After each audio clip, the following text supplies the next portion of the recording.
Hop, bon, on va essayer comme ça. Super. Ben, merci à tous d'être là, ça nous fait super plaisir. Est-ce que vous voulez que je prenne le micro? Oui. Oui, très bien. Bien, je vais parler avec le micro. C'est mieux comme ça? Super. Alors, juste pour avoir un peu une idée, qui est en première? Ok, super. Alors, bon, c'est à peu près notre note. Super. Donc, je ne sais pas si vous avez déjà entendu parler de nous. On est une association, donc, comme l'a très bien dit M. Collat, d'étudiants. Et on a tous passé notre bac en Charente-Maritime. Moi, j'ai passé mon bac à l'été, mais dans différents lycées de Charente-Maritime. Et on revient dans nos lycées pour vous donner envie de faire aussi des études supérieures et vous donner aussi toutes les clés, tous les conseils, tous les obstacles auxquels nous, on a pu être confrontés et vous donner quelques solutions. On est 80, donc comme je l'ai dit, on est 80 et on couvre une grande pluralité de cursus. Les IEP, vous savez ce que c'est? C'est des instituts d'études politiques. Ça veut dire que c'est Sciences Po Paris et tous les Sciences Po de Provence. Donc les écoles d'ingénieurs, les écoles de commerce, ceux qui font du droit, ceux qui font de la médecine, les doubles licences, aussi de l'art, de la bio, on couvre assez large. Et donc, normalement, on peut répondre à beaucoup de profils. Si vous voulez, vous pourrez nous suivre à la fin de la séance sur les réseaux sociaux. Donc, on ne va pas refaire notre sondage Facebook, si je fais question personnelle, mais sur Instagram. C'est @DCMGE, pas trop dur à trouver. L'intérêt de nous suivre, c'est bien, mais surtout sur les DM, vous pouvez poser toutes les questions que vous voulez. Ce sera des étudiants, alors deux ou d'autres, qui répondront selon ce qui concerne la question. On est assez réactif et puis c'est pas un dialogue ouvert. Le but, c'est de poser des questions concrètes, par exemple le fait. Ça va vite. Voilà, DCMGE. C'est parce qu'on ne pouvait pas écrire de la Charente-Maritime aux grandes écoles, comme ça, c'est trop long. Mais voilà, écrivez-le parce que sinon, après, vous oubliez, c'est dommage. Enfin, si vous voulez. Pour l'intervention, d'abord, nous, on va se présenter à vous, grossièrement, nos profils, nos parcours, ce qu'on a fait après le bac, parce qu'on a tous fait un bac dans les lycées du coin. Ensuite, le but, c'est de dialoguer avec vous sur ce que ça peut être un cursus sélectif. On va vous présenter grossièrement les différents cursus qui existent dans le supérieur. Pour ceux qui sont au monde, ça nous fera un premier, voire un deuxième ou troisième tableau de ce que ressentent les supérieurs. Et pour les premières, ça pourra préciser un peu vos idées.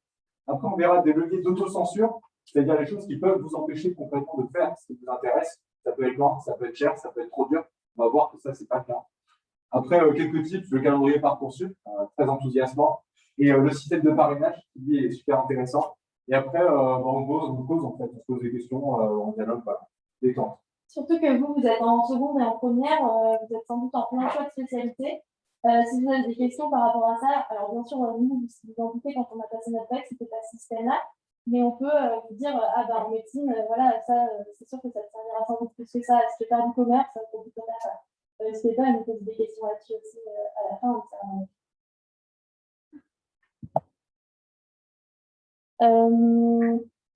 Donc, Colline n'est pas là. Non, enfin, on avait Colline et David qui sont un peu nos deux jokers. Mais donc, ils ont fait à peu près les mêmes cursus. C'est pour ça que on avait quand même mis son profil. Mais David, tu peux te présenter? Ouais, alors bonjour à tous, moi je m'appelle David Bass, j'ai 25 ans et j'ai fait mon lycée à Merleau-Ponty à Rochefort. Et j'ai fait d'abord du droit pendant 5 ans, notamment à La Rochelle puis à Paris. Et j'ai intégré Sciences Po Paris par la suite pendant 2 ans pour préparer les concours. Donc je pourrais après parler justement de ces grandes écoles et un petit peu leur spécificité. Et aujourd'hui, je suis juriste à la ville de Paris. Donc, du coup, bonjour à tous, je m'appelle Arthur, j'ai 19 ans, pas seulement ça. Après le bac, j'ai fait une classe préparatoire MPSI et MP, c'est-à-dire Maths et Maths pour passer des concours d'école d'ingénieur. Et là, en ce moment, je suis à l'école d'ingénieur. Actuellement, je suis en stage à l'école de gendarmerie de Rochefort, si certains connaissent, en tant que formateur de. Moi, c'est Florine, donc j'ai 21 ans, j'ai passé mon bac dans notre lycée. Après le bac, je suis allée en classe préparatoire BL. C'est une classe préparatoire qui s'appelle Lettres et Sciences sociales. On fait des sciences économiques, de la socio, de l'éco, de la littérature, de la philo, de l'histoire, des sciences humaines et des maths. Vous voyez, ça ratisse très large. J'ai fait ça en région parisienne avec Emmanuel. Et après ces 2 années de prépa très passionnantes, je me suis rendu compte que en fait, je voulais être médecin. Et donc, j'ai fait une passerelle pour retourner en 2e année de médecine. Enfin, si jamais ça vous intéresse, je pourrais vous donner plus de détails. À travers ce parcours, là, en plus, vous êtes en seconde, en première. Moi, quand j'avais votre âge, je ne savais absolument pas ce que je voulais faire. J'ai décidé en décembre de terminale, en ayant très peur. Je me disais, oh là là, une classe prépa à Paris, ça va être terrible. J'ai adoré la prépa, et en plus, j'ai complètement changé de voie. Mais c'est pas du tout parce que c'était horrible la prépa, c'était super. Et c'est aussi pour vous montrer que les choix que vous faites maintenant, vous pourrez toujours trouver un lien dans votre parcours. Faites ce qui vous plaît maintenant. J'ai appris beaucoup de choses en classe prépa BL qui me serviront quand je serai médecin. Par exemple, toute la sociologie, en accueillant des patients, vous êtes beaucoup plus au courant de toutes ces choses-là. Donc n'ayez pas peur, c'est pas se tromper. C'est vraiment faites votre parcours, faites ce qui vous plaît, et à la fin vous vous y retrouverez sans aucun doute.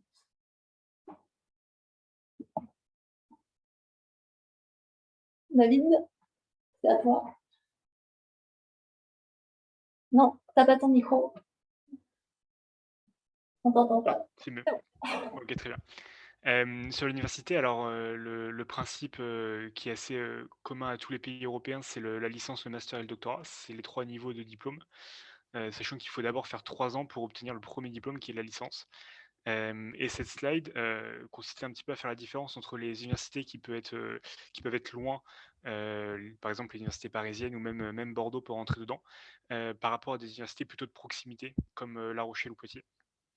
Et c'était de faire un peu les avantages comparatifs entre des universités de proximité qui peuvent être intéressantes pour la licence, avoir des promotions à taille raisonnable, une administration peut-être plus à l'écoute, d'avoir la possibilité de parler avec les professeurs à la fin des cours, puisque vous avez des promotions de 300 personnes à peu près, 300 étudiants. Donc ça reste raisonnable comme environnement. Alors qu'à l'inverse, justement, avec les universités parisiennes, vous êtes beaucoup plus des promos de 600, 1000, ça peut aller très loin. Mais le grand intérêt, c'est justement d'avoir la chance de bénéficier de professeurs qui sont spécialisés, peut-être encore plus reconnus dans leur domaine, puisque c'est très difficile pour eux d'accéder à ces postes-là. Donc vous avez des cours qui sont dispensés par des pointures. Et pour votre formation professionnelle future, c'est tout à votre avantage de justement faire un parcours sélectif dans ces grandes universités, puisque vous pouvez avoir dès le niveau licence un bagage qui est de meilleure facture. Et surtout, peut-être le dernier point, c'est que dans ces universités parisiennes ou d'excellence, etc., qui peut être aussi Bordeaux, Lyon, vous avez une information qui est partagée sur les passerelles, sur les possibilités d'aller faire Sciences Po Paris, par exemple. Quand je suis arrivé à Assas en Master 1, donc après 3 ans à La Rochelle, j'ai vraiment vu cette différence entre l'université de proximité à La Rochelle, où on parlait très très peu des passerelles et des concours, et quand je suis arrivé à Assas, tout de suite, les gens te demandent mais tu veux faire quoi après Assas? Pourquoi tu fais pas Sciences Po Paris? Pourquoi tu vas pas à tel endroit? C'est vraiment en termes d'information, il y a vraiment beaucoup plus de communication là-dessus. Voilà ce que j'avais à dire sur cette slide-là, Florine. Et je la fais aussi celle-là? Tu veux que je la fasse? Oui, oui, vas-y. Ok. Et alors sur les particularités de l'université, à savoir les méthodes de travail et la sélection, parce que c'est quand même un petit peu particulier, c'est un univers propre, l'université. C'est valable autant pour le droit, la filière dans laquelle j'étais, mais pour les autres filières, ça peut être histoire, sciences sociales, etc., langue. Il faut savoir qu'à la fac, vous avez cours à peu près entre 20 heures et 24 heures de cours par semaine, grand max. Le reste du temps, c'est du temps libre. Vous faites ce que vous voulez. Et vous avez le choix entre soit travailler vos cours, soit profiter de l'indépendance et de l'autonomie qui vous est offerte après le bac, parce que effectivement, quand vous êtes en terminale, vous avez à peu près 35 heures de cours par semaine, ce qui fait que vous avez des semaines bien remplies. Alors que justement, à la fac, vous pouvez avoir un cours à 8 heures, un premier cours d'amphithéâtre, c'est-à-dire un cours où vous avez un professeur qui vient, qui s'installe en haut de sa chaire et qui va dispenser son cours pendant 2 heures. Il va parler, il va y avoir quasiment aucun échange avec les étudiants. Il va juste dispenser son cours. Et vous allez prendre des notes. Et la semaine suivante, vous aurez la suite de ce cours-là. Et ça pendant 12 semaines.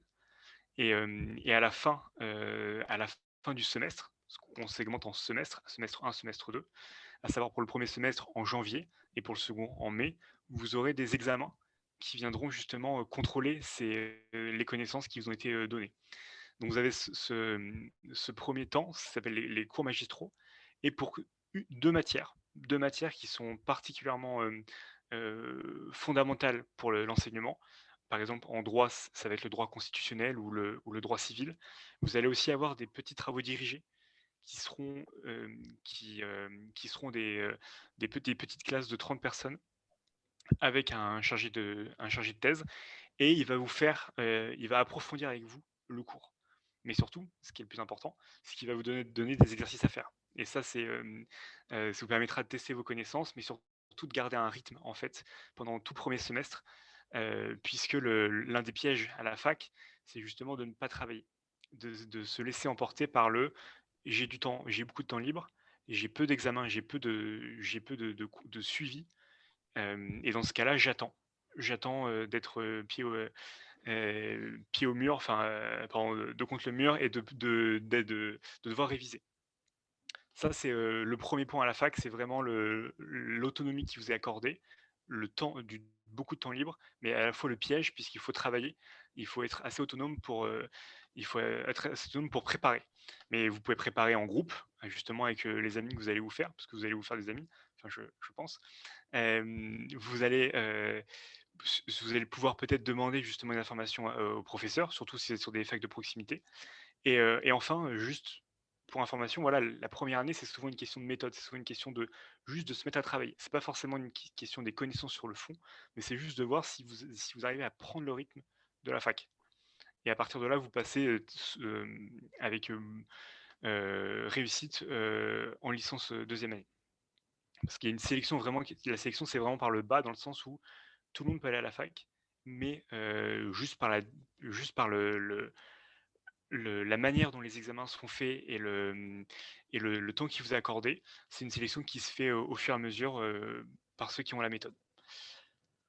Voilà ce que je pouvais vous dire sur l'université. Si vous avez peut-être des questions déjà, peut-être qui veut aller en université. Il y en a quelques-uns. Ok, très bien. Est-ce qu'il y en a qui connaissent les doubles licences?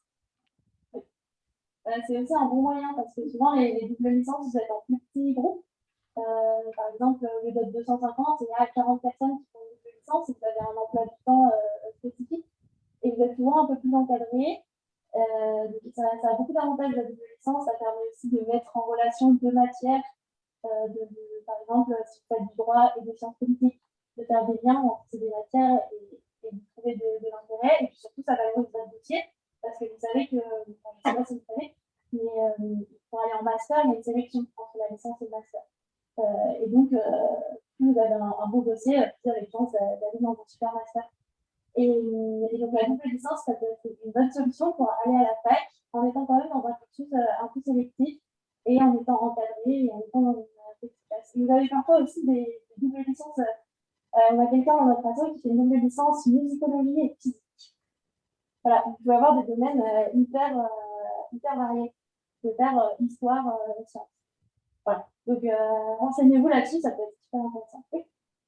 Juste sur les doubles licences, c'est pas trop, vu qu'il y a deux licences en même temps, ça demande pas beaucoup de travail? Normalement, ça demande en fait, déjà les emplois du temps sont faits pour que tu assistes à tous les cours. Il y a certains cours que tu rateras, par exemple, en regardant la vidéo du cours, etc. Et normalement, non, c'est fait pour. Les premières années de licence, notamment, sont assez légères. Et donc, c'est tout à fait possible de faire deux licences en même temps. Tu as un peu moins de temps libre, mais à la fac, tu as quand même pas mal de temps libre. Donc, peut-être qu'au lieu de t'engager dans 3 assos à la fac, tu t'engageras dans une et tu feras deux licences. Voilà. Mais tout est question d'organisation. Il faut sans doute y avoir une meilleure organisation à l'avance parce qu'il peut y avoir des périodes où il se passe rien et des périodes où les deux licences s'enflamment et te demandent de rentrer en même temps. Donc, ça, il faut anticiper. Mais c'est fait pour et c'est pas impossible. Vous avez d'autres questions? Oui. Du coup, la licence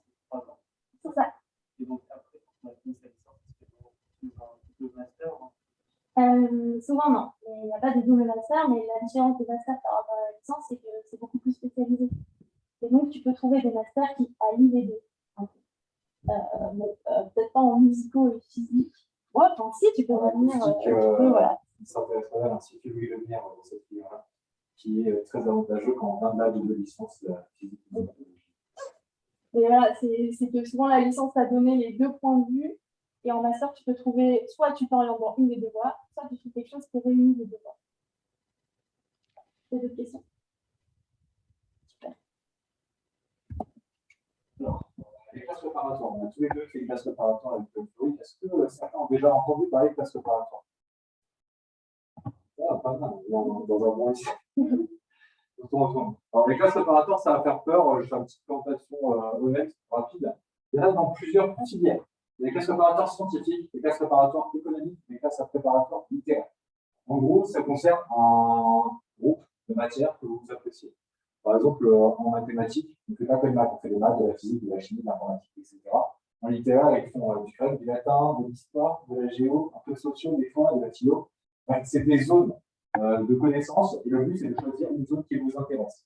Il y a différentes petites filières avec des acronymes tous plus compliqués les uns que les autres, mais c'est vraiment pas le but de la présentation. La classe préparatoire, ça se déroule à peu près comme là au lycée. C'est-à-dire que vous avez une classe, une quarantaine d'élèves, un petit peu plus grande.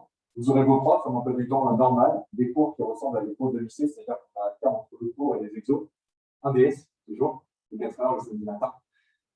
Ouais, 6, hein, c'est parfois 6 pour les grands amateurs de filière littéraire.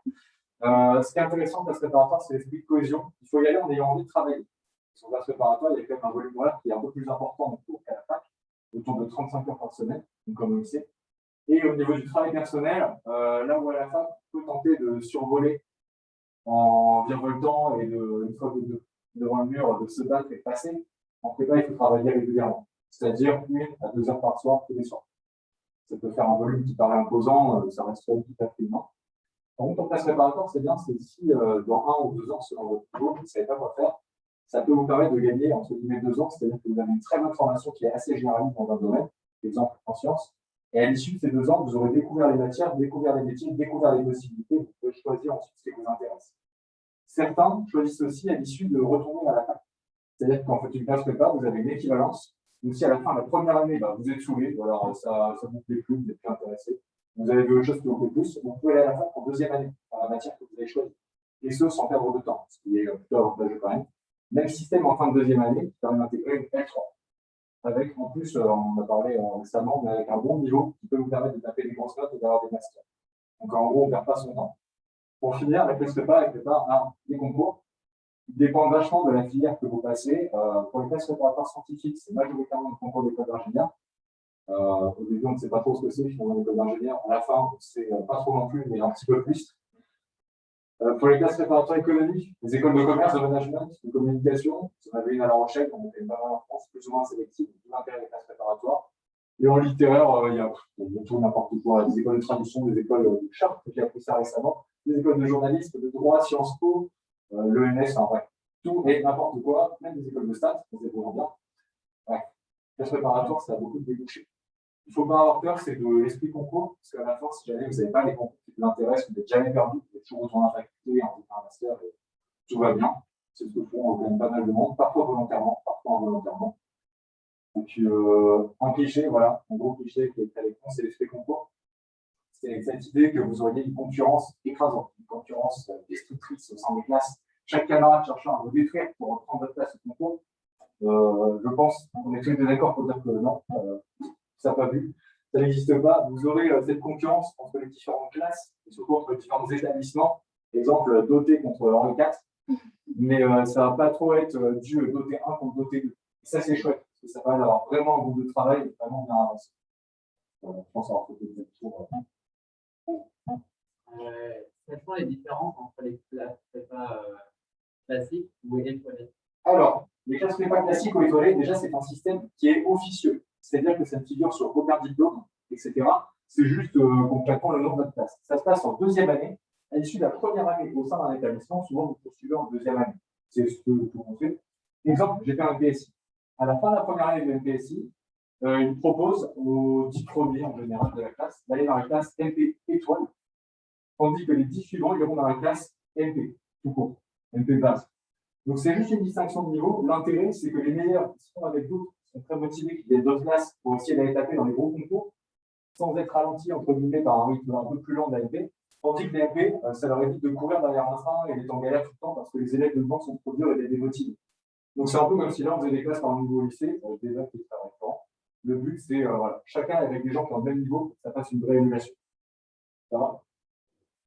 Il y a même des doubles étoiles, par contre. Pas chez moi, mais oui, question.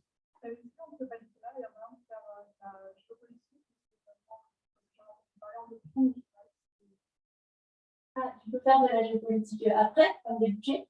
Après, il ne faut pas que ce soit une option en BL, non. On fait de l'histoire, on fait de la socio, de l'éco, qui peut être en il peut y avoir une dimension très globale et ça te donne des bases qui peuvent se rapprocher de la géopolitique. Mais par contre, c'est dans les débouchés. Tu peux après aller dans des écoles, aller dans des. On peut aller à Sciences Po ou des choses comme ça, et je travaille ensuite dans ce type d'institution. Mais tu n'auras pas des cours de géopolitique dès la prépa. C'est dans les écoles après que tu auras des cours de géopolitique. Ces cours, ils sont possibles à trouver en classe économique, notamment, dans l'ancienne ECS. Il y a quand même pas mal de géopo. Mais à mon humble avis, c'est peut-être plus simple et plus intéressant pour ceux qui veulent vraiment faire ça, de faire une AL ou une BL. Et ensuite, de s'y adonner vraiment dans les trois. En L1 et 2, c'est quand même pas mal de découverte des matières, de construction d'un savoir alimentaire, etc. La spécialisation peut venir plus tard, et c'est jamais trop tard pour se spécialiser dans ces domaines. Mais à noter en ECG, du coup, pour vous, il y a des cours de géopo dans certaines options, dans certains établissements. Ouais. C'est minoritaire. Vous avez d'autres questions sur les classes prépa?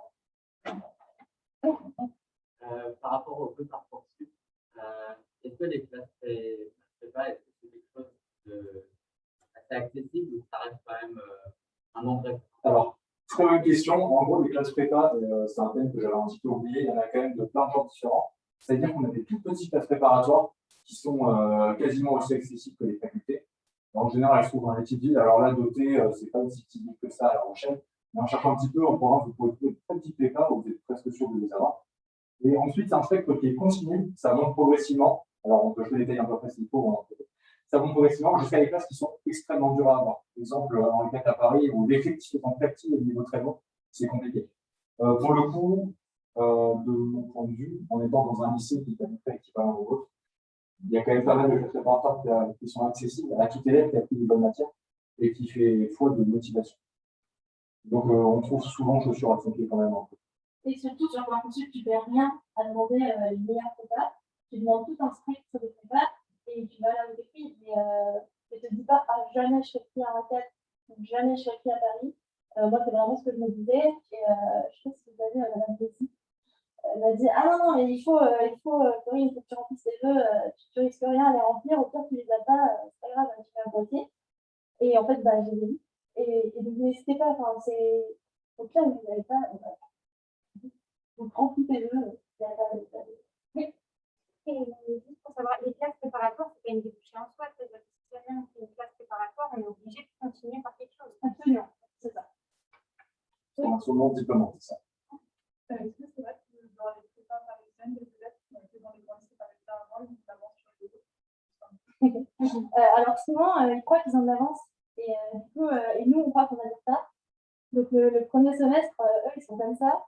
Ils ont clairement les premiers DS, mais ça ne se joue pas au premier semestre de prépa. Et nous, on se voit que bah, on a moins bonne notes, donc on travaille beaucoup plus. Eux, ils disent, ah, c'est bon, je suis tranquille. Et vers la fin de la première année, il y a un renversement qui se fait, qui doit être très déstabilisant pour eux, parce que eux, du coup, ils ont l'impression de baisser de niveau. Alors que nous, on a l'avantage que si on travaille, bah, on progresse tout le temps. Donc, ce serait faux de te dire que non, clairement, on a le même niveau qu'eux et tout. Enfin, c'est sûr qu'il y a un gap, mais vraiment, c'est complètement faisable. Voilà, c'est pas un truc qui te prédéfinit et qui te dit ah, tu seras toujours plus nul qu'eux. Vraiment pas. Et là, les meilleurs dans ma prépa, c'est pas des gens qui m'ont parlé. Voilà. Oui.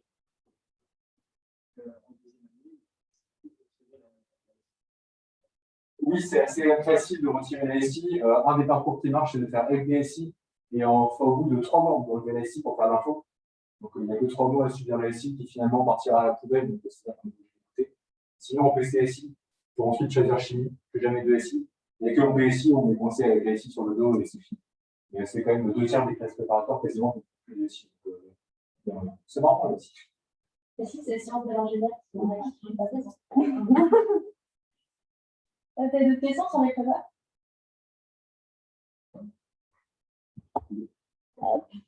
Super. Donc, je vais vous parler des écoles. Est-ce que vous voyez ce que c'est quand on dit grandes écoles? Vous avez des mots comme ça de grandes écoles? Oui. Ouais. Bravo. D'autres idées? Oui. Sciences Po, carrément. Ah, je sais. Voilà, c'est exactement ça. Donc, ça, c'est les trois références. Mais et après, vous avez aussi les écoles normales supérieures, l'ENS. C'est ce qu'on passe souvent après les classes littéraires, mais aussi scientifiques. Et ça forme des enseignants-chercheurs. Vous faites de la recherche à un très haut niveau, chercheurs, enseignants, ce genre de choses. Donc, les écoles, soit on y accède après le bac, comme par exemple Sciences Po, soit après une classe de bac. Il y a aussi certaines écoles d'ingénieurs, notamment d'ingénieurs, mais aussi de commerce, il me semble, vous pouvez faire des prépas intégrés. C'est un peu un mix entre la prépa et les grandes écoles. Vous arrivez en prépa après le bac, mais c'est une prépa qui vous prépare pour cette école et logiquement, vous allez avoir une place dans l'école dans laquelle vous faites la prépa. L'avantage des grandes écoles, c'est que déjà, ça fait bien sur un CV, c'est pas négligeable. Ça fait bien aussi parce que vous avez des intervenants de qualité. Les gens qui interviennent à Sciences Po, c'est des gens assez stylés. Et donc, vous avez des cours passionnants et surtout, vous n'avez pas que des enseignants-chercheurs dans les grandes écoles, vous avez aussi des professionnels. Par exemple, voilà, à Sciences Po, vous pouvez avoir des hommes politiques, des choses comme ça, qui vous font cours et qui donc peuvent vous donner une vision large de leur domaine. Les écoles, c'est aussi un endroit où il y a beaucoup d'associations, aussi bien sportives que, voilà. Par exemple, nous, notre asso, c'est une asso qui a initialement été créée à Sciences Po. Voilà, mais nous, on vient pas du tout de Sciences Po. Et donc, votre vie associative est très fournie. Et quand vous êtes dans une grande école, vous faites un peu, vous choisissez vos cours, vous choisissez vos assos, vous choisissez vos stages. Et avec tout ça, ça vous donne une identité à défendre. C'est ça qui fait votre parcours dans l'école. Voilà. Et donc, le corporatisme et l'identité d'école, ça c'est surtout pour vous dire que, voilà, quand vous êtes allé à HEC, après, vous avez un réseau d'anciens élèves d'HEC assez phénoménal. Vous pouvez après aller faire des stages ou même trouver un emploi assez facilement chez la personne qui était à HEC il n'y a pas longtemps et qui sera ravie de prendre un élève de la même école que lui. J'oublie quelque chose? Ça doit être tout à fait correct, l'international. Ah oui, on va faire ensemble. Juste avant, par rapport aux grandes écoles, qu'est-ce que vous conseillez, vous? Est-ce que si jamais on fait une prépa avant de demander cette école, est-ce qu'on a beaucoup plus de chances d'être admis que juste après notre bac? Ou est-ce que on aura quand même Oui. Alors, il y a des écoles où c'est de toute façon que après la prépa et des écoles où c'est de toute façon que après le bac. Après, il y a par exemple certaines écoles de commerce, notamment celle de La Rochelle, on peut arriver soit après le bac, soit après 2 ans de prépa.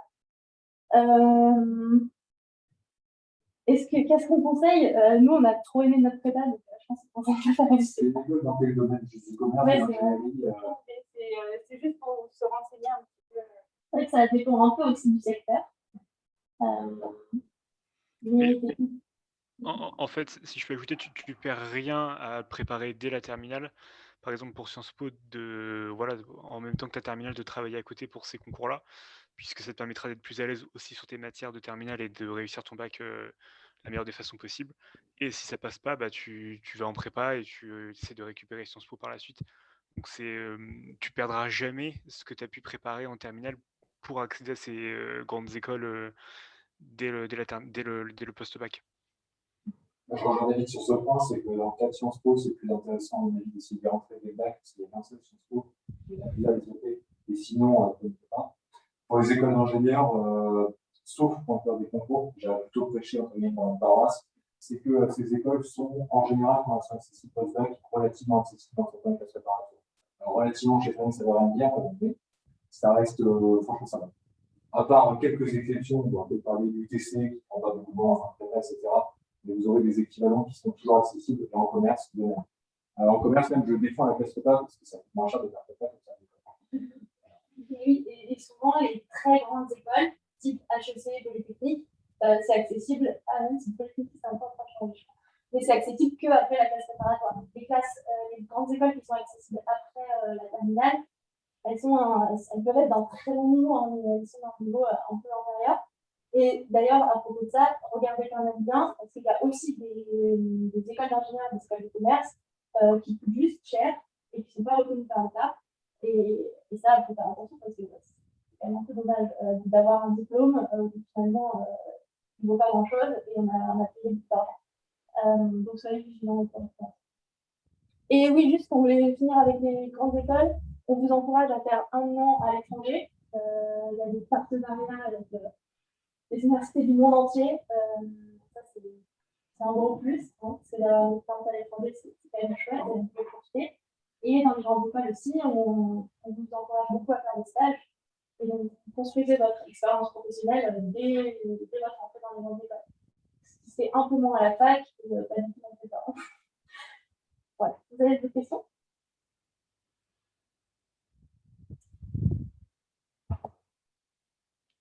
Alors, on voulait vous demander qu'est-ce que c'est un cursus sélectif. Une fois qu'on vous a présenté tout ça. C'est un peu. La réponse est dans la question. Oui, vas-y. Tu l'as dit. Oui, il y a une sélection. Bravo. Tu as gagné la médaille de l'intervention. Donc, c'est des études au niveau exigeant, où le nombre de places est restreint, et c'est souvent aussi des études assez longues. Est-ce que si vous êtes, sans doute que si vous êtes là, c'est pour ça, mais est-ce que ici, il y en a qui va faire un cursus sélectif? C'est tout ce qu'on a présenté, les cursus sélectifs. Ça englobe une réalité très grande. Et est-ce qu'il y a des choses qui vous font peur par rapport à ces cursus sélectifs? Alors, dites-moi, qu'est-ce qui fait un peu peur? Oui, c'est pas ça dit. Il y a plein de choses qui me stressent déjà. Je sais que moi, les écoles que je dis, de toute manière, ce ne sera pas forcément sur La Rochelle. Et du coup, ça veut dire s'éloigner de ce que j'ai toujours connu. Enfin, je n'ai jamais vécu dans une grande ville. Voilà. Donc, déjà, bouger. C'était un peu ce que vous aviez évoqué au début de la présentation, le coût aussi que ça pourrait avoir. Et puis, les débouchés, parce que même si j'ai un petit peu une idée de ce que je veux faire plus tard, à chaque fois, je me dis, mais est-ce que c'est la bonne idée? Est-ce que, justement, en disant qu'on peut quand même changer de parcours, c'est bien. Mais il y a quand même le stress un petit peu de se dire, est-ce que ça va me plaire? Est-ce que je vais faire tout ça pour rien? Est-ce que je vais m'en sortir aussi? Il y en a d'autres qui. Merci beaucoup. Il y en a d'autres qui veulent évoquer d'autres points qui pourraient leur faire peur quand on parle d'études supérieures, de grandes écoles. Moi, c'est plus sur le fait de ne pas être à la hauteur au niveau intellectuel, de ne pas trouver la capacité à travailler autant qu'il le faut, parce que personnellement, je m'en suis toujours plutôt sortie au niveau des notes, mais travailler beaucoup, c'est quelque chose que j'ai encore du mal à faire, donc du coup, ça me fait peur de me dire que je vais devoir être toute seule à travailler beaucoup, et je ne suis pas sûre d'être capable, en fait, de m'en réussir. Voilà. Bon, on va justement essayer de trouver l'inverse et que nous, à votre place, on va essayer. En fait, par rapport à ça, moi, je sais pas si certains gens qui sont arrivés à la préparation. Moi, je fais beaucoup de choses associatives, du sport, comme ça, et tous les gens, ça prend toute la place dans la semaine forcément, mais enfin, je ne pas trop réussir, c'est tout pas réussir à travailler. Et de pas t'épanouir, je crois, de devoir faire tout ça. Ok, on va essayer de vous parler de tout ça, de livrer nos expériences. Mais c'est des craintes que vraiment nous on avait aussi, et c'est d'ailleurs ça qu'on identifie. Et on va essayer de vous montrer que ça va. Hop. Alors, le premier cliché, c'est au niveau du coût des études. On est quand même en France, on a des écoles qui coûtent par principe également cher. Dans la réalité des choses, ça ne peut pas être assez effarant quand on regarderait sur les prêts. Une chose à savoir, ce n'est pas un gage de qualité que les écoles coûtent cher. C'est déjà un principe général.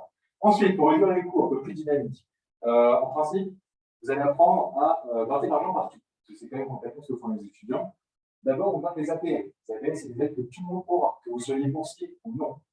Ça permet déjà de réduire pas mal le coût du logement qui, s'il peut paraître effarant en premier abord, s'en verra diminuer de 170 € d'APL en général. Parfois plus, mais pas au grand nombre. Ensuite, vous aurez peut-être des bourses Crous. Le Crous, ce qu'il faut savoir, c'est que là, certains sont boursiers, certains ne le sont pas. Au moment où vous rentrez dans les études supérieures, le calcul, en gros, c'est plus le même. Donc, certains qui n'étaient pas boursiers le seront. Il n'y a pas l'arnaque dans l'autre sens. Ça peut donner un exemple très surprenant avec un camarade de avec un ingénieur qui était célibataire, divorcé, était boursier. Alors, des fois, on ne reçoit pas d'argent, mais on est exonéré de frais, ce qui revient finalement à ne pas payer, donc à recevoir de l'argent. On appelle ça la chose 010. Je vous enjoins à tous, dans quelques temps pour certains, à faire ce calcul sur un site à la noix, mais simulateur de bourse, vous comprenez. C'est vraiment super pratique, ou sur l'Instagram. Qu'est-ce qu'on a d'autre? Ah oui, la possibilité de faire des bourses privées. Vous avez une région qui vous fournit des bourses pour partir notamment à l'étranger. Vous avez un département qui, je crois, fournit parfois quelques bourses. Voilà, merci. Ouais, je ne vais pas tout vous les lire, mais le principe, c'est qu'on cherche de l'argent, si on prend le temps, ça permet quand même de gagner plus vite que si on essaie de travailler dans une structure quelconque. Vous avez la possibilité éventuellement de donner des cours. C'est ce que recommandent en général les sciences PIS parce qu'ils ont cette capacité intellectuelle. Le fait d'être dans une grande école ou dans des grandes études, que ce soit de licence, si vous vendez dans une classe préparatoire, une grande école, etc., vous permettra d'avoir un peu de crédit face à des parents qui cherchent simplement des cours pour s'occuper d'un gamin de CE2 le soir qui travaille déjà très bien. Ça peut être une situation. En revanche, il faut pas les œufs sur le plus gros que le ventre. Il y a des fois où ça peut être difficile. Mais en moyenne, j'ai l'impression que ça va quand même pas mal. C'est un bon moyen de gagner un petit peu d'argent. Les emplois étudiants sont possibles. Alors en prépa, je ne vais pas recommander, en parler. C'est quand même relativement courant si les souvenirs sont bons. Je pense à la haute qui travaille vrai. Bon, ça va. Quoi d'autre? J'essaie de pas partir pour n'importe quoi. Travailler, c'est bon. Ah oui, pour les trajets. Alors la fameuse pub SNCF, sur lequel il y a chaque. Vous avez une carte TGV Max, en gros, c'est un forfait. Alors les champs originaires là, adorent ça. Dans l'association de pourquoi Oui, parce que nous, pour aller à Paris, je ne sais pas si vous avez déjà pris le train pour aller à Paris, c'est quand même pas donné. Et donc, voilà, moi j'ai TGV Max et ça vous permet de prendre, d'avoir un, vous payez 80 € par mois. Après, vous prenez le TGV autant que vous payez dans le mois. Alors, en jouant avec les disponibilités, quoi. Pour être un peu flexible, parfois vous n'avez pas le train qui vous arrange le plus. Mais bon, vous partez 3 heures plus tôt, prenez le train de 6 heures, celui de 9 heures. Voilà, donc ça c'est pas mal, les cartes jeunes, le covoit. Surtout si vous allez vous retrouver avec, par exemple, quelqu'un de la même ville que vous, là vous étudiez, c'est pratique de faire un covoit, de faire une coloc.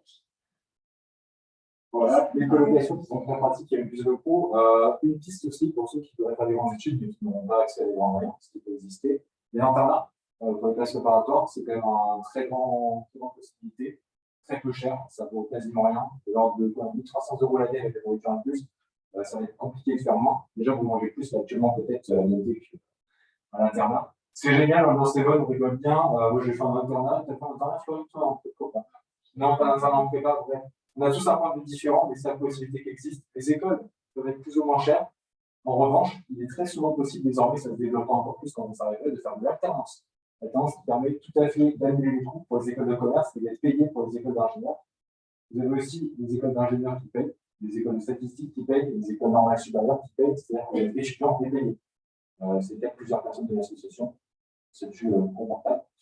Ça permet d'être indépendant de ses parents.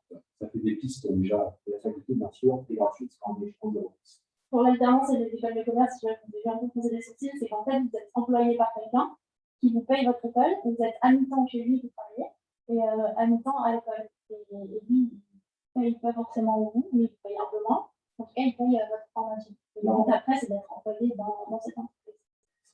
L'avantage, c'est de sortir avec un poste et 2 ans d'expérience, alors que l'école, c'est pratique. Pas mal. Ouais. Alors, pour l'éloignement, peut-être déjà petit sondage, est-ce qu'il y en a qui pensent partir à l'extérieur du Poitou-Charentes, peut-être pour Bordeaux, Nantes, par exemple? Est-ce que pour Paris même? Pour Paris, jusqu'à Paris? Ok, c'est possible de faire un peu, d'avoir un peu une idée de, voilà, de jusqu'où vous pensiez, jusqu'où vous pensez aller. Peut-être même l'étranger aussi, des études à l'étranger. Après, c'est plutôt effectivement en cours de formation, on va faire un Erasmus 1 an. Voilà, mais là, on va essayer d'aborder un des obstacles que vous pouvez identifier, c'est l'éloignement par rapport à la famille, mais aussi de l'idée de se retrouver seul. Alors d'abord, en fait, ce qu'il faut voir, c'est que c'est quand même assez sain et libérateur de partir, du département, de la région, d'aller dans une grande ville.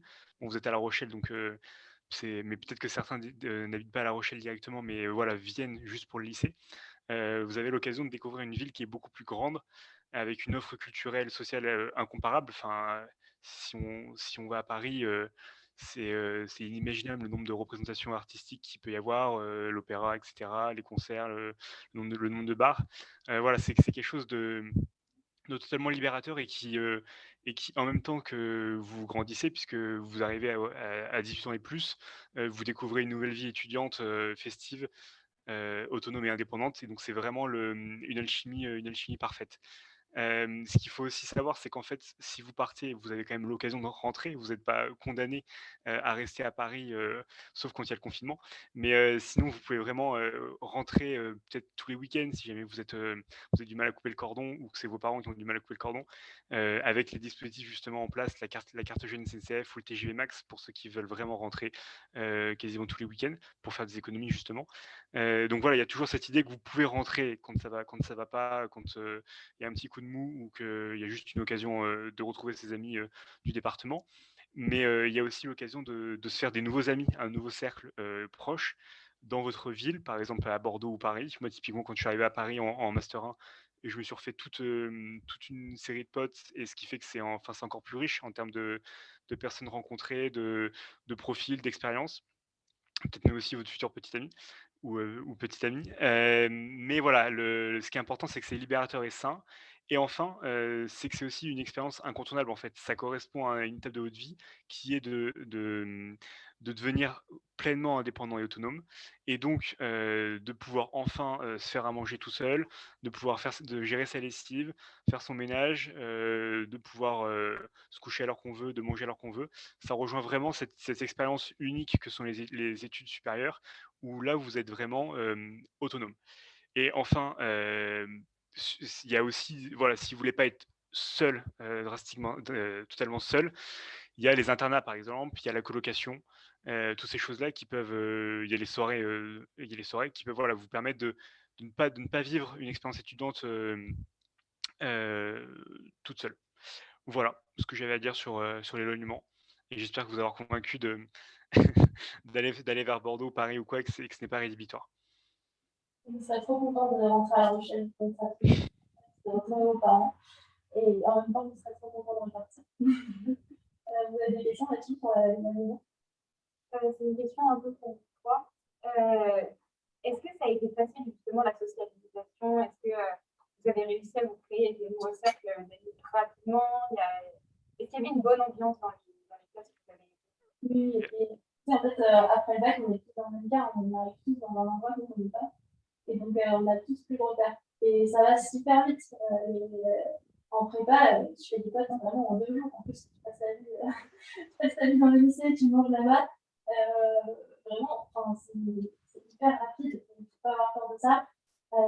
Et souvent, les écoles, les facs organisent des événements, des pique-niques, machin, les anciens qui organisent une intégration dans tout type de cursus. Il y a des moments un peu festifs pour faire des rencontres. Je fais très vite les potes. Il ne faut pas avoir peur. On ne se retrouve pas tout seul. C'est des questions.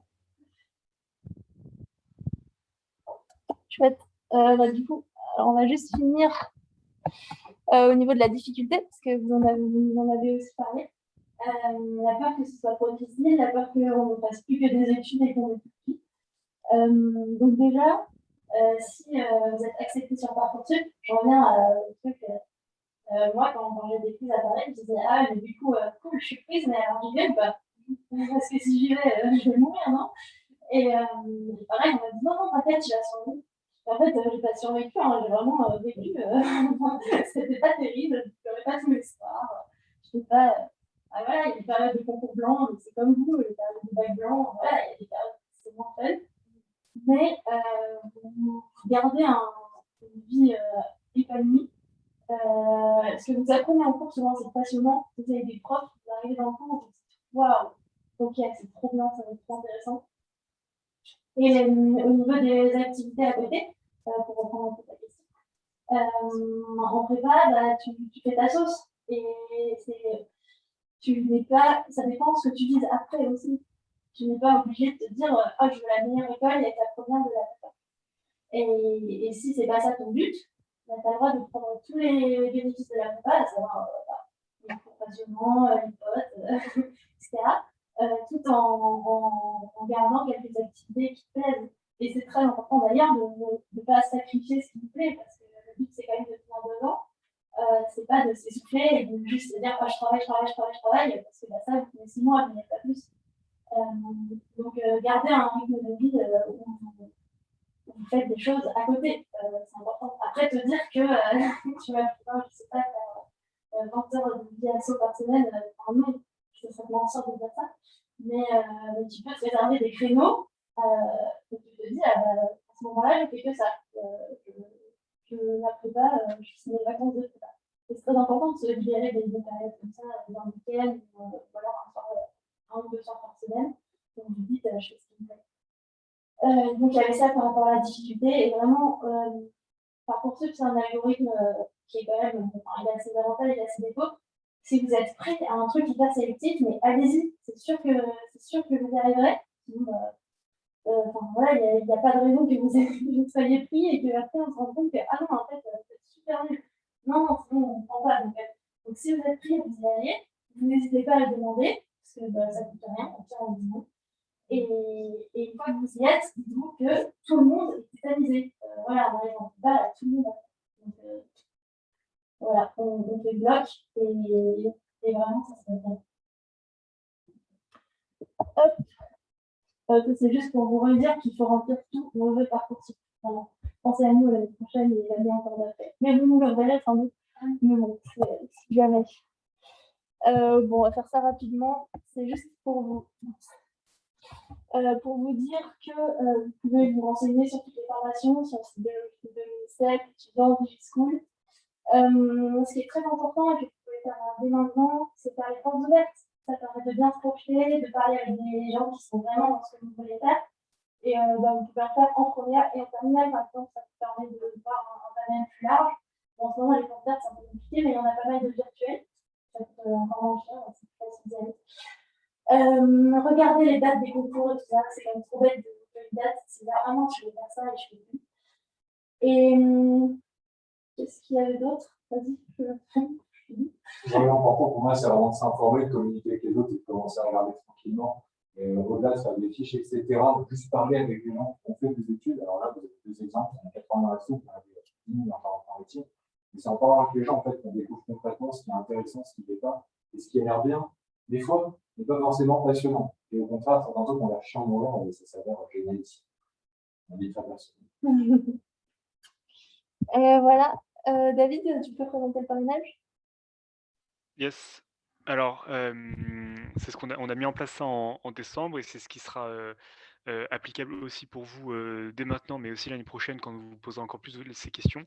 C'est-à-dire que on vous transmet un lien Google Form que vous remplissez. Vous remplissez vos informations. Je suis en première à doter, je fais telle filière, etc. J'ai envie d'être avocat plus tard. Et nous, en fait, on se charge de vous trouver un adhérent de notre association qui a fait des études, par exemple, de droit, si vous demandez avocat, donc quelqu'un qui a fait des études de droit, qui est peut-être même avocat déjà, et qui va vous contacter pour vous aider justement, pour répondre à toutes les questions qui peuvent être débiles, comme, enfin, il n'y a pas de questions débiles, mais toutes les questions qui peuvent vous sembler débiles, justement, mais des questions qui sont légitimes pour autant.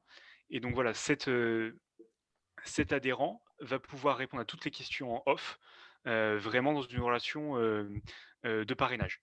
Et ce qu'il faut savoir, c'est que il y a pas vraiment pas de limite, quoi. Vous remplissez ça, vous pouvez remplir ça dès maintenant, en fait, si vous le souhaitez, en précisant bien sûr que vous êtes en second et donc on verra, voilà, on essaiera de vous affecter quelqu'un. Aujourd'hui, on a plus de 250 lycéens qui sont parrainés sur le département. Donc c'est quand même quelque chose d'important, mais en fait, on a 85 adhérents. Et donc, au final, on arrive à avoir voilà, des adhérents et qui peuvent répondre à des sollicitations de plusieurs lycéens, surtout qu'en plus, il y en a certains qui ne posent pas beaucoup de questions, d'autres qui en posent beaucoup. Mais vraiment, vous pouvez poser toutes sortes de questions, et notamment en ce moment critique qui est la relecture des lettres de motivation et des CV. Voilà, les adhérents sont mobilisés pour relire les lettres de motivation et CV des lycéens de terminale.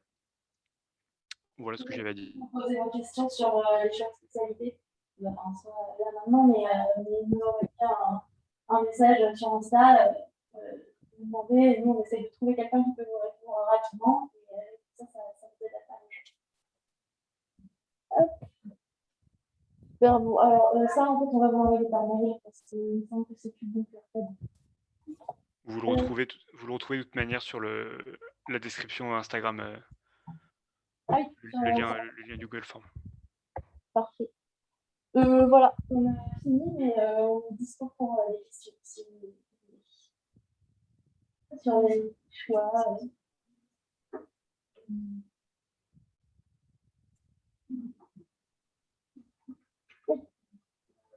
Justement, on avait dit que les prépas, ça nous laissait du temps pour les plusieurs débouchés après. Justement, quels sont les possibles débouchés? Moi, pour ma part, je parle plus spécifiquement dans les scientifiques, après peut-être pour d'autres domaines. Alors, pour le scientifique, pour avoir été en prépa et avoir payé beaucoup de monde qui est en prépa, la majorité des élèves sont dans les écoles d'ingénieurs. En revanche, les spécialités sont extrêmement variées. Il s'agit plutôt de savoir ce qui est, par exemple, comme tout ce qui est bioméca, tout ce qui est mécatronique, électronique, physique, parfois quantique, parfois particulière, bref, biomèque, etc. Alors, ça peut être des maths, ça peut être des mathématiques appliquées, de l'informatique, de la biologie. En gros, le but, c'est de découvrir, par exemple, quand tu fais les maths, à la fin, tu commences à comprendre. Si jamais tu aimes bien les maths, genre retraite, où tu te dis ça ressemble peu à rien et tu peux t'expliquer à quoi ça sert.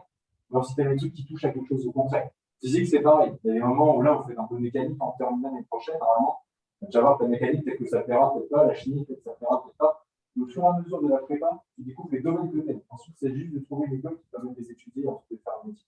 À part les écoles d'ingénieurs, on peut avoir les ENS, l'école normale supérieure.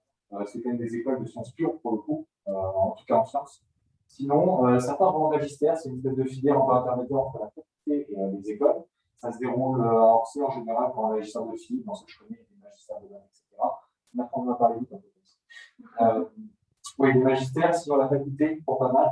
Certains s'orientent vers la VM3 Pro, c'est quand même moins commun, maintenant qu'il y aura des DUT. Certains pourront construire sur des DUT quand vous, c'est en préparatoire. Quoi d'autre?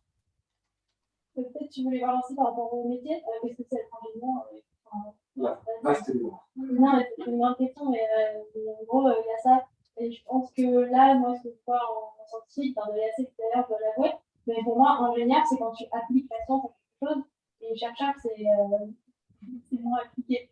Tu utilises moins des connaissances pour fabriquer un objet, enfin, c'est pas génétique ce que je dis, mais, et tu cherches plutôt comment approfondir ces connaissances, comment les mettre en ordre, comment les classifier, etc. Sur un point de vue qui est quand même tout à fait défendable. On pourrait développer longtemps, très très longtemps. Sinon, on va réfléchir. Il y en a certains qui font des écoles de commerce après les prémurations ingénieurs. Ça tempête et à supprimer, c'est une petite arnaque qui marche bien, mais en gros, avec un niveau faible, voire bas, voire presque mauvais en prépa sciences, on peut avoir de bonnes, voire très bonnes écoles de commerce. Je ne vous vends pas le truc dans 3 ans, mais pour l'instant, ça marche encore. Donc, si vous avez l'occasion, c'est une belle arnaque. Après, ça se dépend aussi de lier le commerce et l'ingénieur. Quand vous fabriquez quelque chose, c'est aussi savoir le vendre. Non, mais moi, je trouve que ça se dépend. Voilà. Je ne sais pas ce qui se passe. Mais c'est vrai, par contre, que quand tu vas en prépa, tu as encore plus de choix après la prépa qu'après la terminale. Clairement, tu fais le choix d'aller en prépa en terminale, mais le problème n'est pas réglé. Il ne faut encore après trouver une voie. Mais ça couvre énormément de choses. Vous avez d'autres questions? Même si ce n'est pas la moyenne générale, il n'y a pas que ça qui compte dans le métier, à partir de combien de moyenne à peu près, c'est pas en décembre, c'est pas peut-être la même chose. C'est une grande école. Pour l'échantillon de mes classes, qui est une classe préparatoire, c'est clairement une bonne classe préparatoire, pas d'élite comme à Paris, pas une mauvaise entre les deux. L'échantillon des moyennes en terminale, ça allait de 12 à 19. D'accord? Et on vous dit toujours, c'est pas forcément secondos qui sont les moins bons. Bah, là, dans mon école, j'en ai un qui avait, non pas 12, qui avait 14. Alors qu'il y en a 19 qui se sont vautrés et qui ont en fait trop de confiance, mais un excès de confiance. C'est des bonnes notes en général pour votre confiance. Donc, faut une suivre. En tout cas, il y a une classe préparatoire, on va partir de 12, normalement, on va avoir une prépa. Bien sûr, à Paris, c'est mieux, vous voyez. Mais ouais, à partir de 12-13, pour moi, c'est possible d'y aller de manière raisonnable pour que qu'on soit possible. C'est ça, c'est que les classes prépa, c'est hyper vaste. Et donc, il y en a un peu pour toutes les moyennes, en partant de moyenne 12. Et c'est ça. Et donc, après, tu vas plus ou moins. Mais sachant aussi que l'algorithme est un peu. Enfin, voilà, vous êtes quand même dans un bon lycée adopté. Donc, une moyenne faible dans un bon lycée, enfin faible. Par exemple, un 15 dans un lycée très bon, ça peut être pareil qu'un 17 dans un lycée mauvais. Tu vois un peu ce que je veux dire. Et donc, ce qui est très important, quand même, c'est votre rang dans la classe, même si bon, si, c'est aussi un peu du hasard. Hein. Soit vous tombez dans une super bonne classe ou pas. Et c'est les associations des profs. Ça, c'est hyper important. Et quand vous avez quelque chose comme enthousiaste, participe à l'oral, des choses comme ça va vous fait gagner des points. Donc, n'ayez pas peur de participer. Et vraiment, c'est des commentaires qui peuvent faire la différence sur les dossiers. Oui. Les dossiers, c'est pas par exemple les langues, alors, pour avoir fait un tout petit peu de recrutement prépa, déjà, les lettres de motivation sont toutes lues. On peut dire que ça prend beaucoup de temps. Et nous, ce qu'on dit, c'était un dossier, on lit les appréciations, les lettres de motifs et les commentaires des professeurs. Tout ça, ça faisait un résultat, on va dire. Attribué comme ça, de tac au tac, en mode il a l'air bien ou il n'a pas l'air bien. Et ce résultat compte avec un coefficient, je ne sais plus, mais un bon coefficient parmi les autres notes. Autant dire que le dossier avec un 15 de moyenne, mais le gars il est infernal, ou le dossier avec 14 de moyenne, mais c'est quelqu'un qui est motivé, c'est forcément ce 14 de moyenne qui passe. Il n'y a pas ce système où on fait des lettres de motifs et on ne les lit jamais. Au moins dans une classe de parents de France. Je pense que les lettres de motivation en prépa, ça c'est beaucoup. Un peu moins à la fac. Hein. Je dois vous avouer, je pense que pour rentrer en médecine, faire les lettres de motifs, peut-être que ça marche plus par mots-clés. Je me dis que ça devait marcher comme ça, la ficelle. Et donc là, pareil, on peut vous aider, même si on n'a pas les clés du système, mais on a un peu une approche extérieure, parce que ça y est, on est passé par là. Et on peut vous aider dans l'aide de motivation à mettre le mot qui fait la diff et que l'algorithme reconnaît. Après, le truc, c'est que les facs, en général, les lettres de motivation ne sont pas lues, puisqu'il y a beaucoup plus de place et qu'il n'y a pas de raison de. Souvent, on décrit. Voilà. Par rapport à ce que disait David tout à l'heure, il y avait un seul Sciences Po en France, c'est ça? Non. Et le reste, c'était des unités. Des unités, pardon. Mais ça s'appelle aussi Sciences Po. En gros, tu as Sciences Po Paris, qui a un campus à Paris, et il y a aussi des campus dans différents endroits en France, notamment à Reims. Je ne sais pas exactement. Poitiers. Voilà. Mais tout ça, ça dépend.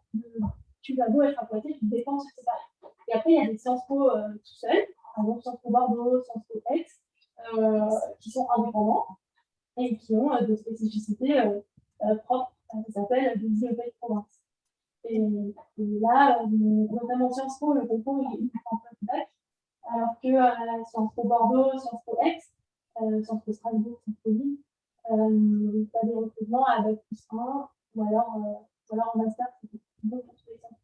Et ce qu'il y a avec ces Sciences Po de province, c'est qu'ils ont des petites spécificités. Par exemple, Sciences Po Lille, il est très orienté journalisme. Sciences Po Bordeaux, je crois qu'il y a un peu une spécialité vin, un truc comme ça.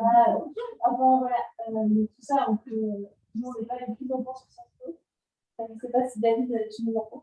Oui, alors, il y a. Et sur les concours en terminale, il faut savoir que le Strasbourg, Lille, par exemple, il y en a 7 IEP de province qui se mettent ensemble pour faire un seul concours unique, avec 2 thèmes de culture générale, etc., une épreuve de spécialité et une épreuve de langue. Sciences Po Bordeaux fait son propre concours à côté, pareil pour Grenoble. Et enfin, il y a Sciences Po Paris qui a des campus un peu partout et qui sont spécialisés en fonction des zones géographiques du monde. Par exemple, Reims, il me semble que c'est sur le monde asiatique, etc. Enfin voilà, il y a des spécialités comme ça. Et petite spécificité, effectivement, Sciences Po Paris, on peut donc l'intégrer en terminale et on peut rejoindre après Sciences Po Paris pour le Master 1. Et souvent, moi, j'ai tenté cette procédure de sélection Souvent, c'est des personnes qui ont fait une prépa littéraire, par exemple, qui ont fait 2 ans de prépa littéraire, qui n'ont pas eu les concours qu'ils souhaitaient, à savoir l'ENS, par exemple, qui basculent, qui font une 3e année en licence. Souvent, ils font une double licence, etc., enfin, quelque chose, un parcours d'excellence, et ils postulent pour intégrer le Master 1 à Sciences Po, affaires publiques, par exemple, ou domaine culturel. Voilà, donc il y a des possibilités, si vous loupez en terminale ces concours, par exemple Sciences Po, il y a quand même des passerelles derrière pour intégrer ces cursus. Ce n'est pas figé, ce n'est pas bloqué. T'as une autre question? Qu'est-ce qu'il a dit? Non, pas mal, mais c'est il est quelle heure? Il est 15. Ah, très bien. Bon, on a quand même encore un peu de temps. Sur vos spécialités, ça va, tout se passe bien? Vous êtes bien? Ça va. Très bien. Nous, tout le monde essaie. Je vois avec vous ça. C'est vrai que j'avoue, très sincèrement, ça ne va pas. Enfin, bon, vous arrivez quand même à avoir 2-3 ans de recul, donc c'est toujours difficile de rentrer dans un nouveau système. Mais ça fait. Un petit point conseil pour certaines premières, c'est vraiment d'être très motivé, de se faire en de très gros cursus très sélectifs. S'engager à côté du lycée, parce que le lycée, on a fait vachement de temps, c'est toujours de très bons goûts, même en cursus sciences. Éventuellement, faire des options, même si maintenant on ne choisit plus. Passer concours général, certains connaissent peut-être, certains ne connaissent pas. En tout cas, ça tient en 2 mots, concours et général. Ensuite, ça tient beaucoup de harcèlement sur votre part si vous avez envie. C'est sympa, c'est quelque chose qui illustre bien un dossier. Pour le coup, on en parlait avec les recruteurs, c'est un truc qui permet de distinguer les provinciaux motivés. Le concours général, voilà, ça se passe en terminale, j'espère que ça sera aussi. Mais c'était il y a 2 ans, ça peut être quelque chose d'intéressant. Et puis, oui, s'engager, si vous savez, vous écrirez dans vos lettres de motivation quelque chose. Si c'est pour dire que vous aimez les maths et la physique, on va beaucoup. Alors que le mec qui dit qu'il aime bien faire des pilotes et la planche à voile, on trouve ça un peu marrant. Donc, et si vous aimez la physique, si vous dites que vous êtes allé voir, je sais pas, tel congrès comment dire, par exemple, vous êtes allé au salon de l'aéronautique, vous avez trop aimé, vous avez fait tel stage, voilà, des expériences un peu que vous pouvez mettre en avant, ça, n'hésitez pas un peu en rapport avec les domaines que vous allez faire. Oui. J'ai passé un diplôme déjà auparavant qui n'a absolument rien à voir avec ce que je dis. Ça vaut la peine de le mentionner ou pas? Si ça ne te dérange pas de me donner l'exemple. J'ai passé mon brevet d'initiation à l'aéronautique. Je veux partir en sciences de la vie. Ah non, mais enfin, tout ce que vous avez fait, en plus, c'est hyper dur de faire un CV en terminale parce qu'on est là, bah oui, on va travailler. Donc, c'est. Enfin, tu vois, quand on lit ton dossier, on dit ah, trop bien, là, c'est une brevet d'aviation, waouh, c'est stylé. Et en plus, tu passes. Et non, c'est vraiment. Et tu passes pour. Et la personne qui lit ton dossier, elle se dit ah oui, c'est la fille qui a son brevet d'aviation. Et à partir de là, par rapport à quelqu'un qui n'a pas son brevet d'aviation. Enfin, non, mais voilà, n'hésitez pas à mettre en avant, donc c'est distinctif comme ça. Ça personnifie carrément ton profil. Et donc, non, le cache surtout pas, évidemment, en avant. les veillés, on aime bien, ça fait quelqu'un qui travaillait quand même un certain paquet d'heures à côté, ça distingue. C'est ça, on dit aussi que tu as des capacités pour faire autre chose que travailler que le lycée. Allez, vas-y. Juste pour savoir, par exemple, si jamais on a le BAFA ou qu'on a certaines compétences en dehors qui n'ont pas de lien avec vraiment les cursus, ça peut quand même aussi être intéressant. On cherche des gens qui ont des passions. Et d'ailleurs, pour revenir, vous disiez tout à l'heure, oui, moi, en terminale, j'ai jamais beaucoup travaillé, je ne sais pas si je suis capable de travailler après. C'est bon signe si vous n'avez pas trop bien travaillé en terminale au lycée. C'est quoi? C'est chouette ça. C'est vraiment bon signe si vous n'avez pas trop bien travaillé au lycée. Ça veut dire que vous avez de la réserve. Et si vous y arrivez bien sans trop travailler, bah, tant mieux. Enfin, c'est pas un problème. Vous y arriverez plus tard. Vraiment, il n'y a pas de souci. Affirmative, dis-toi que c'est plutôt un avantage. Moi aussi, en terminale, je travaillais jamais beaucoup moins. Et c'est pas pour ça que j'ai pas réussi à le faire en prépa. Il y a une petite phase d'adaptation où tu dois dire à ton cerveau, oh là là, reste concentré. Et après, ça se fait. Moi, je rejoins cet avis-là, c'est que pour rentrer en classe préparatoire de maths, c'est quelque chose. Pour en sortir, il vaut bien avoir un 12 avec beaucoup de marche au pied, un 16 ou un 17 en étant au bout du bout à travailler tout le temps. Parce que sinon, il va falloir augmenter la quantité de travail, ça va être dur. Il vaut mieux toujours en avoir un peu sous le pied. Je n'ai pas l'expression plus propre pour le dire. L'idée, c'est ça. Il ne faut pas regarder par la tête, sinon ça. Voilà. Ah oui, sur la quantité de travail, c'est déjà trouvé. Avant qu'on ait les prochains magnifiques dans la salle, on a tous, à un moment ou à un autre, un mur en face de nous. Mais il y en a certains, ça va être en première. Ils vont galérer comme pas possible en 6 mois en première, en terminale, ça va mieux. Il y en a certains, ça va être en dessus, ou en première année de licence ou autre. Il y en a certains, ça va être avec plus 3. Mais il y aura forcément un moment ou un autre ce palier. Donc c'est rassurant si vous l'avez pas encore eu, parce que si vous l'avez en CE2, ça peut faire grosse études dessus. Le début repart, mais c'est juste que les longues études, c'est plus compliqué pour ces personnes-là. En revanche, voilà, si vous ne l'avez pas encore eu, il faut juste attendre à l'avoir un moment où vous en chiez à la fin du mois. Moi, c'est un respect, mais certains, c'est là-dessus. Ça arrivera. Et voilà, on fait face et on en ressort, mais pour le coup, vraiment plus fort. Parce que je me dis, ah ok, c'est bon, j'ai survécu à ça, plus rien ne me fait peur. C'est un gap à passer à un moment, mais c'est pas du tout destructeur. C'est un moment difficile, mais souvent vous êtes pas seul à le vivre. Et après, voilà, ça vous donne une force énorme pour la suite. Voilà. C'est le plus marrant. Marrant, vous me direz.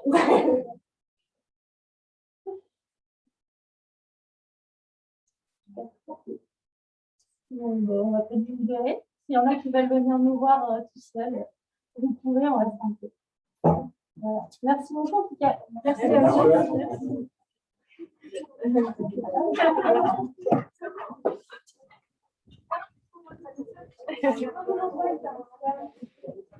À tout à l'heure. À tout à l'heure, Florian. À chaque fois que tu veux la regarder derrière le petit rideau de la fenêtre, c'est assez court pour que ça tire dessus, ça fasse un beau rouge. J'arrive. Bye bye.